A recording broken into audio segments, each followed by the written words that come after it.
what's up, guys? How's it going? It's Scooter Fishman here. And today we've got maybe potentially the best bank raid I think I've ever done in like the longest time in the channel. Now, we've done a bunch of bank raids this past week. You can check them out at the playlist of Lord's Mobile Gameplay. It'll be at the end of the video. I always put them up in the end screen, so if you want to look them up, you can. But like, wow, talk about extreme luck this past week. We've gotten away with so much in terms of resource gains. It's friggin' believable. I really genuinely didn't think it was possible. So to give you an idea, just to look back on this, like that guy has 4 billion food, almost 2 billion stone. He's got 1.7 billion gold, and we're going to wipe this guy clean from beginning to end. That's like not even the entire video, but like I just can't stress how much in terms of like, how this stuff happens. I know some of you guys are probably wondering like, well, how is it that you keep fighting these banks? Why? Well, how do I do this? And to answer your questions, it's basically, these are bot banks, I think. Now, that's my suspicion. Now, this is kind of my theory, right?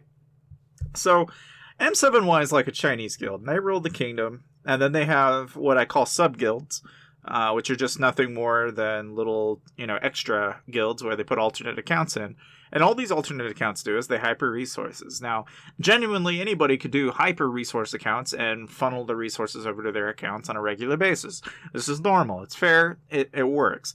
But the exception I'm going to make with this is that I've caught them doing this in the past. I've seen what appears to be botting behavior, which is to say that you send a single solo attack, they shield immediately with no questions asked, any time of the day, 24/7.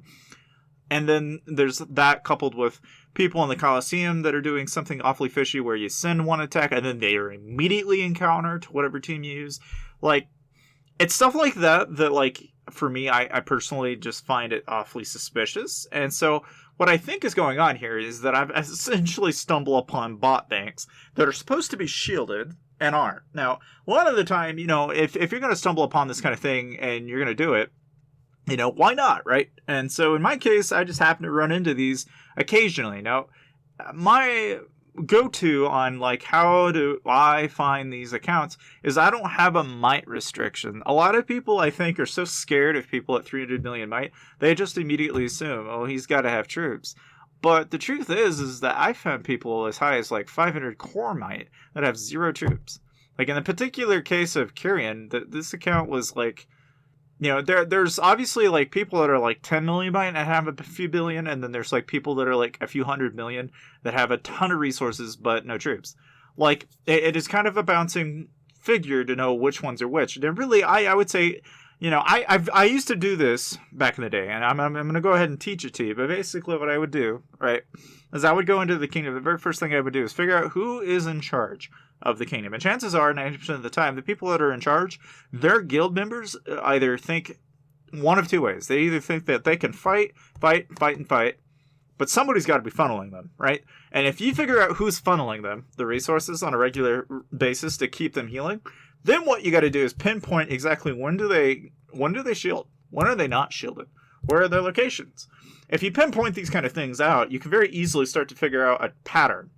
And so what I would do in kingdoms like this is I would really just pinpoint where I can find the pressure points are for the resource trafficking that they do, and essentially target the banks and clear them out as fast as possible. And I don't do like minimalistic speed by any means. Like, I have top-notch travel speed gear for this reason. And it has two things in mind. It has travel speed in mind, but it also has army capacity in mind. Because the higher the army capacity is, the more resources you can take at any given time. And if you use tier 4 infantry, that's anywhere from 30 to 50 million plus that you'd be taking in a single march at 375k. That's a hell of a lot to gain from. Now, in this particular case, it's enough to basically build me another 500,000 tier 4 every time that $20 pack of troop camp comes up. So, I mean, just to give you some perspective, okay, I was able to go to 2 million tier 4, okay, and I had like 1.5 million. So I know approximately how much it takes me to do that every single time. Like, that's a pretty good gain. But obviously, if you guys have any questions or anything like that about bots and stuff like that, feel free to ask me in the comment section below. But meantime, I'll see you guys next time. Check out the other videos.